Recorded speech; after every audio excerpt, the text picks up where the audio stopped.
Hey kids, my name is Miss Kim. Today in our church service, we're going to be talking about a subject which you kids might just know even more about than the adults. Can you believe that?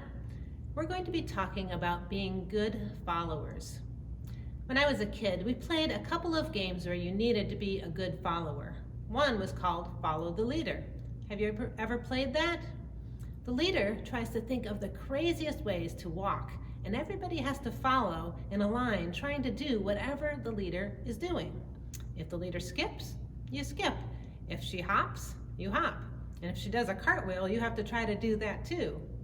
We would take turns being the leader and trying to come up with the silliest and the funniest ways to walk, just so we could get everybody to try and copy those crazy moves.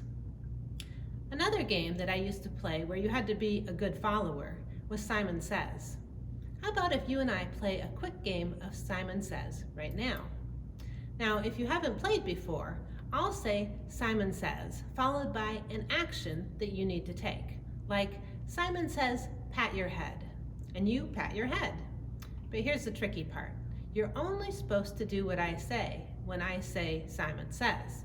If I leave that part off, well, don't do the action, because otherwise you'll be out. Here we go.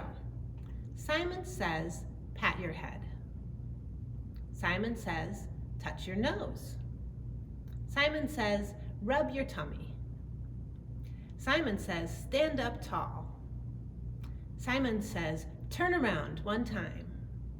Simon says, stand on one foot. Now stand on the other foot. Did I catch anybody? I bet some of you are so good at Simon Says that we could play it all day and I'd never get you out.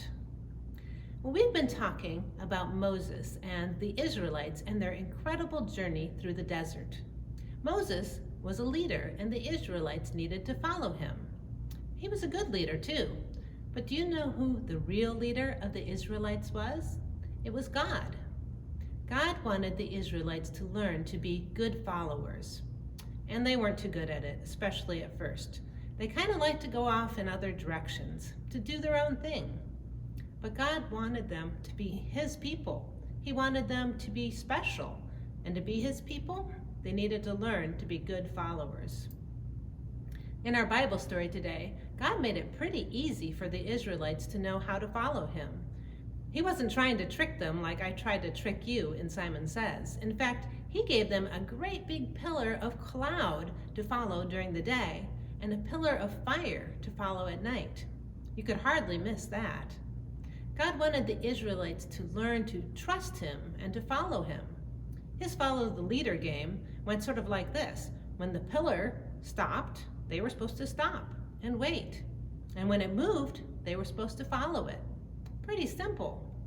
When the Israelites followed God's lead, he led them toward the good land that he had promised to give them for their new homes. Well, today, God doesn't give us a pillar of cloud or a pillar of fire. Too bad, huh? That would be so cool. But God does give us a way to follow him. He gives us the Bible. The Bible is kind of like our map for playing follow the leader with God. When you follow what it says, then you'll be headed right in the direction where God wants you to go. When we need some help understanding our map, our Bible, God gives us parents and other Christian leaders to help us know what God is saying and where he's leading us. I hope you're getting in lots of practice learning to trust God and follow God by reading his map, the Bible. And maybe later today you can do a little game of follow the leader with your family, just to see who the best followers are at your house. Have a great week, kids.